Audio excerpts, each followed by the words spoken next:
Bonjour et bienvenue dans ce nouvel épisode de la robe numérique où nous allons parler investigation parce que mon invité est anglais et on va parler investigation à la façon Sherlock Holmes.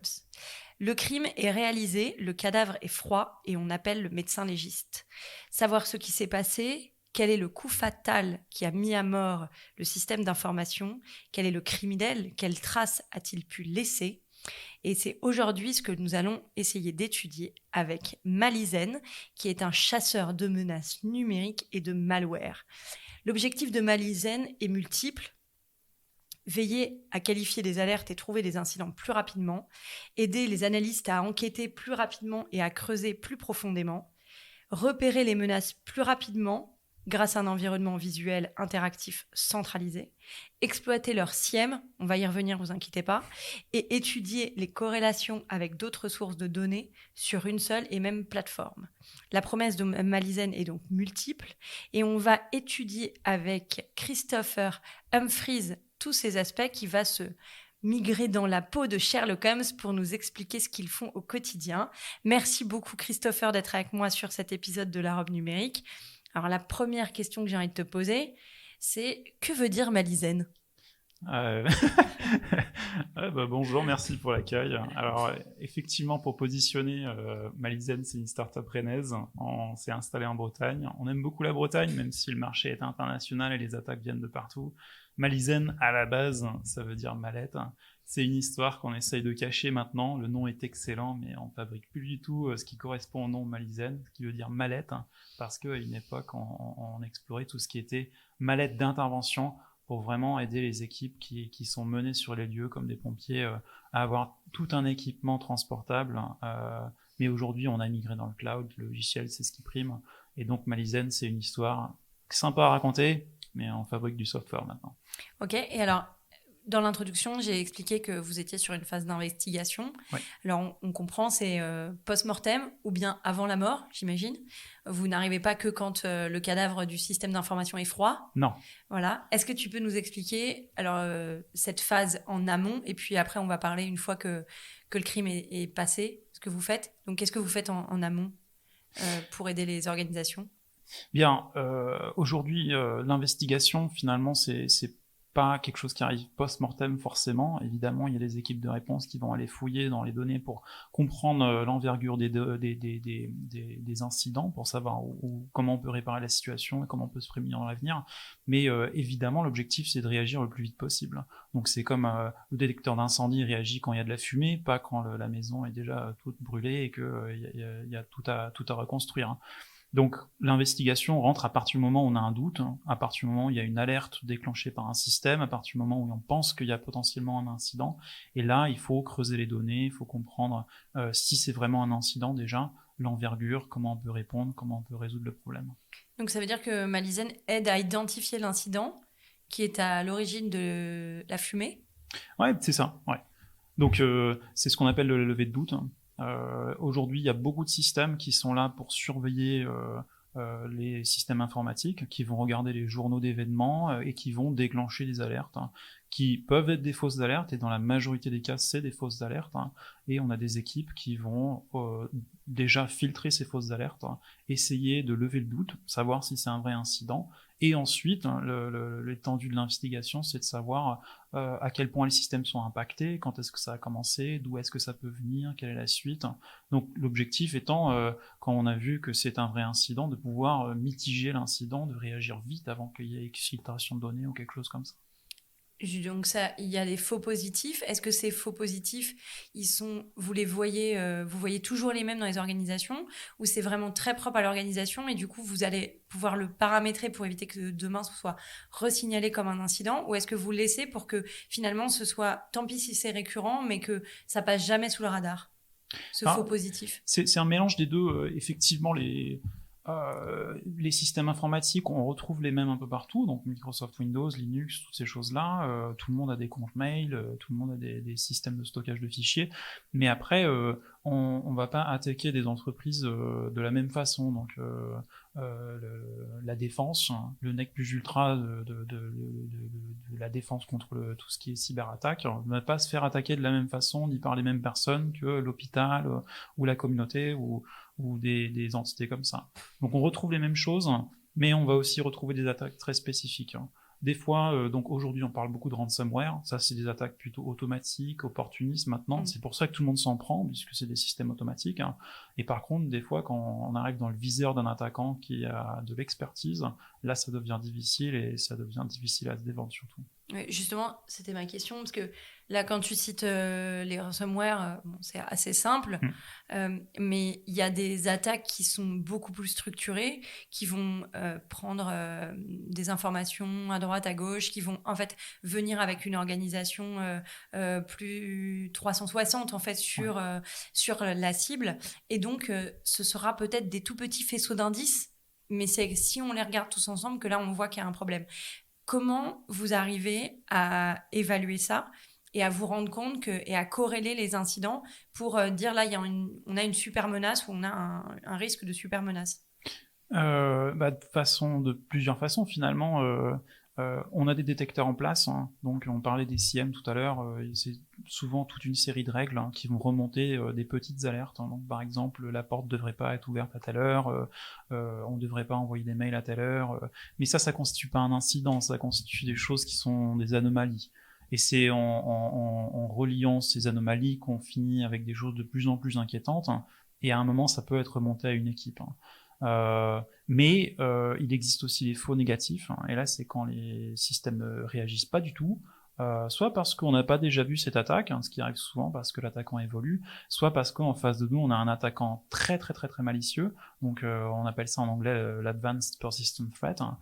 C'est des personnes qui vont passer beaucoup de temps, des mois, à regarder comment fonctionnent les systèmes, à être très très discrets, à vraiment se comporter comme des utilisateurs anodins. Et donc, ils vont passer beaucoup, beaucoup de temps sous le radar. Et c'est là que ça devient très difficile pour les gens qui nous défendent. On peut peut-être définir ce que c'est que le CIEM ? CIEM, ça veut dire Security Information and Event Management. Donc, on peut voir ça comme trois composants à gros grains. Donc, on n'est pas tous d'accord là-dessus. Réagissez si vous n'êtes pas d'accord. Donc, il y a une partie collecte d'informations, donc centralisation de tous les journaux, être sûr qu'on a toutes les données au bon endroit. Donc, ça donne une observabilité sur le système d'information. Ensuite, il y a une partie de détection qui fonctionne d'une façon ou d'une autre avec des règles, du machine learning, des choses comme ça. Et l'objectif, c'est de relier les alertes et les données pour constituer des alertes un peu plus conséquentes qui vont lever des alertes pour souvent ce qu'on appelle un centre opérationnel derrière. Donc des équipes de personnes qui sont là pour regarder ce qu'ont détecté les algorithmes et décider si oui ou non c'est des vrais incidents, et progressivement, si c'est des vrais incidents, remonter ça de plus en plus vers des experts qui peuvent vraiment faire de l'investigation en profondeur et décider si oui ou non c'est un incident grave auquel il faut réagir. Ok. Sur votre site et quand tu expliques ce que fait Malizen, on comprend que vous avez une grosse volonté de rendre accessible le contenu de ce que vous allez délivrer. C'est souvent assez peu designé pour les users, en fait, pour les utilisateurs, la cyber. C'est les techs qui parlent aux techs. C'est un peu dur ce que je dis, mais c'est quand même souvent comme ça. Donc là, vous avez voulu faire quelque chose avec une visualisation et donc quelque chose de plus accessible. Est-ce que tu peux nous expliquer pourquoi? Et du coup, peut-être que c'est en lien avec comment est né Malizen, en fait.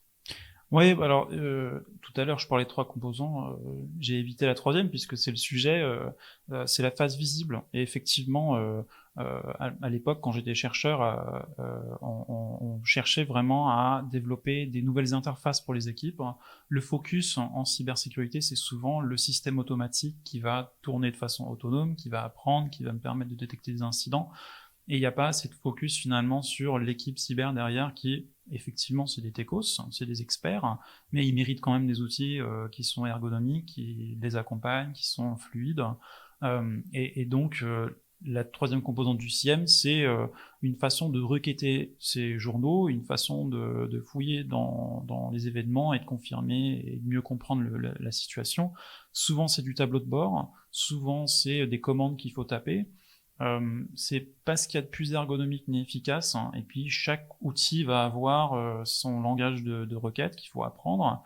Il faut configurer tous les tableaux de bord, il faut configurer toutes ces techniques. Ça prend pas mal de temps à maîtriser, et on voulait vraiment concevoir des systèmes qui pouvaient automatiquement visualiser les choses, hein. Faire comme dans les films de science-fiction, des interfaces ultra riches, très interactifs, hein, qui permettraient aux experts de vraiment se perdre complètement dans la donnée et faire des investigations de beaucoup plus fluides et interactives et rapides. Alors justement, rapidité, c'est intéressant. Vous dites, votre promesse en tout cas, c'est de dire que vous êtes 4 fois plus rapide. Ça veut dire quoi ?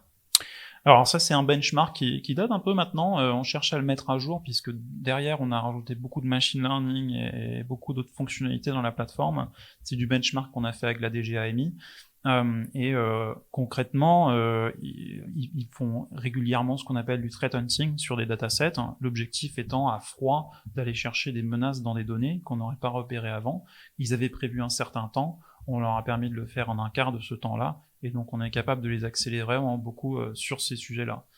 Pourquoi c'est essentiel ? Essentiel parce que il faut pouvoir se défendre contre les menaces, hein. L'objectif, c'est le mieux possible, ce serait de bloquer automatiquement toutes les attaques, hein. Mais pour ça, il faut savoir ce qu'on cherche à bloquer, et il faut surtout pas bloquer le service de l'entreprise. Donc, faut pas bloquer des utilisateurs qui ont le droit d'être là et qu'on aimerait bien avoir à utiliser nos services, hein.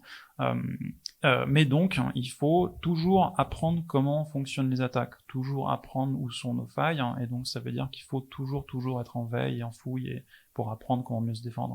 Est-ce que du coup, ton logiciel, il permet cet apprentissage-là et il enrichit pour toute votre base client cet apprentissage-là, ou c'est lié à tel et tel client et du coup, c'est très lié à son environnement ? Alors ça touche un peu à la deuxième phase, puisque quand on était chercheur, l'objectif c'était juste de concevoir des interfaces graphiques avec de la visualisation, du big data, des choses comme ça. Et la phase suivante, c'était d'appliquer des algorithmes sur ces décisions de ces équipes, et de leur permettre déjà d'avoir une trace automatisée de toute leur recherche sans qu'ils soient obligés de prendre des notes, mais aussi d'apprendre. Et d'apprendre pour les accompagner, puisque tout à l'heure je parlais de science-fiction, souvent c'est des interfaces excellentes, mais c'est aussi des IA qui nous accompagnent pour nous booster, nous accompagner et faire les choses qu'on n'a pas envie de faire beaucoup plus vite, hein. Donc effectivement l'objectif c'est d'apprendre par rapport aux experts, de capitaliser sur cette connaissance, hein, et ensuite d'injecter ça soit dans des systèmes automatisés, soit de générer du rapport, soit d'entraîner des personnes qui rentrent dans le métier. Et donc concrètement, même si les entreprises vont souvent être différentes, hein, le sujet aujourd'hui, ça va être comment est-ce que j'apprends comment défendre une entreprise, comment est-ce que je capitalise cette connaissance, comment est-ce que je la répartis de façon automatique le plus efficacement possible, et donc avec des meilleures interfaces qui permettent de mettre l'humain dans la boucle, hein, et du machine learning qui permet ensuite de configurer les outils automatiquement derrière, eh bien on peut beaucoup les accélérer. Quand tu parles de configuration d'outils, j'imagine que vous interfacez avec les outils qui sont déjà mis en œuvre. Ce qu'on a dans les entreprises aujourd'hui, ou même dans les collectivités territoriales, on a souvent beaucoup d'outils. En réalité, chaque outil va être géré soit par un product owner, soit par quelqu'un qui va être sur un périmètre spécifique. Il y a très peu de centralisation. En tout cas, c'est quand on passe une certaine taille d'organisation où on va avoir cette centralisation des outils cyber, ou en tout cas du périmètre cyber et du périmètre système d'information, outils d'information. Là, ce que je me demande du coup, c'est vous interconnectez forcément ces outils pour avoir la remontée d'informations. Vous interconnectez également d'autres flux. Enfin, je pense à recevoir, envoyer des mails, enregistrer sur un serveur. Il n'y a rien de cyber dans cette action-là. C'est une action métier basique, comme on le fait tous, enregistrer des documents sur un serveur, par exemple. Vous analysez ce comportement-là aussi ? Alors, c'est aussi une des raisons pour laquelle ça m'intéressait beaucoup la cyber, puisque finalement, c'est pas mon background initialement. C'est que, un peu comme Sherlock Holmes, le crime peut se passer n'importe où, donc finalement, toutes les données peuvent être utiles pour comprendre la situation. Donc, il y a l'information, mais il y a aussi le contexte, hein. Tout ça relié ensemble permet d'avoir une vision complète et de savoir si véritablement il y a un incident ou pas. Et du coup, concrètement, vous vous mettez où? Dans les mains des experts déjà, et ensuite c'est selon la situation. Donc pour une équipe de réponse, potentiellement équipée de quelque chose qui ressemblerait à une mallette, ce serait un système complètement déconnecté d'Internet, hein, et ils seraient obligés d'aller faire ça en post-mortem, en copiant des fichiers, en copiant des journaux directement dans la plateforme. C'est une possibilité, mais on veut vraiment profiter de ce qu'il y a déjà en place. Donc s'il y a déjà des bases de données, un CIEM, de la centralisation, des fois c'est plusieurs CIEM même, ce qui ne facilite pas la tâche pour eux, eh bien on peut se brancher sur ces systèmes. Et on peut effectivement se brancher sur toutes ces collectes de données pour faciliter l'investigation. Donc c'est cette remontée d'informations qui a déjà été préalablement faite par un outil qui va être analysée en fait. Oui, souvent c'est le cas. Si on n'a pas cette trace, ça va être très difficile de pouvoir comprendre ce qui s'est passé dans le passé. Il faut qu'il y ait une trace d'événements. Ok. Tu disais que donc l'entreprise était à Rennes. Oui. Vous avez décidé, donc t'expliquais que tu étais chercheur. Mm-hmm. C'est quel cas ça faisait mal à qui? Pourquoi vous avez créé Malizen? C'était la douleur de qui? Vous avez répondu aux besoins de qui quand ça a commencé à être créé? Parce qu'on passe de chercheur à créateur de start-up. Il y a un petit gap, voilà. Et donc, j'imagine que c'était pendant tes travaux de recherche. Voilà, ça a répondu aux besoins de qui n'était pas couvert. Effectivement, je dirais même qu'il y a un gros gap entre chercheur et la start-up derrière, hein. C'est tout un chemin à faire. Alors, j'étais financé par la DGA quand j'étais chercheur, donc le problème venait d'eux. Et le constat, c'était que quand on doit faire de la fouille, souvent c'est de la ligne de commande. Ces derniers jours, je fais une référence à Matrix. Il y a 10 écrans qui affichent du code qui défile. C'est très impressionnant quand quelqu'un comprend, mais ça veut dire qu'il y a probablement une personne sur 10 000 qui va pouvoir faire le travail, si ce n'est plus.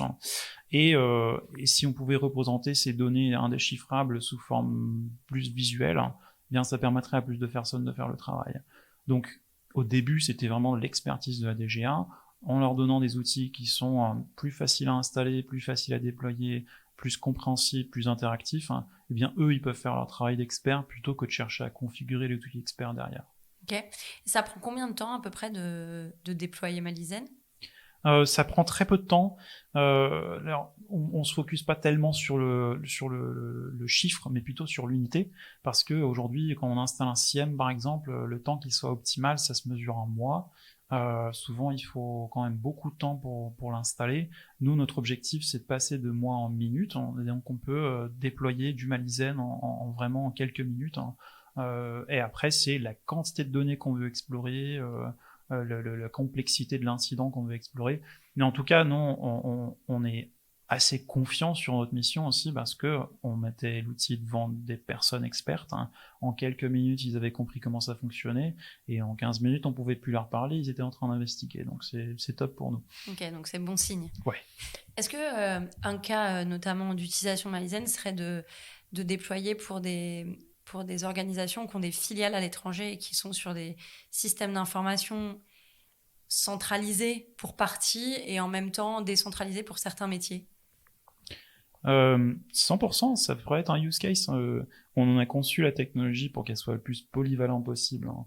Donc on peut s'intégrer à un SI, tout comme on peut arriver avec du Malizen complètement déconnecté d'Internet, hein, et faire une investigation sur du fichier.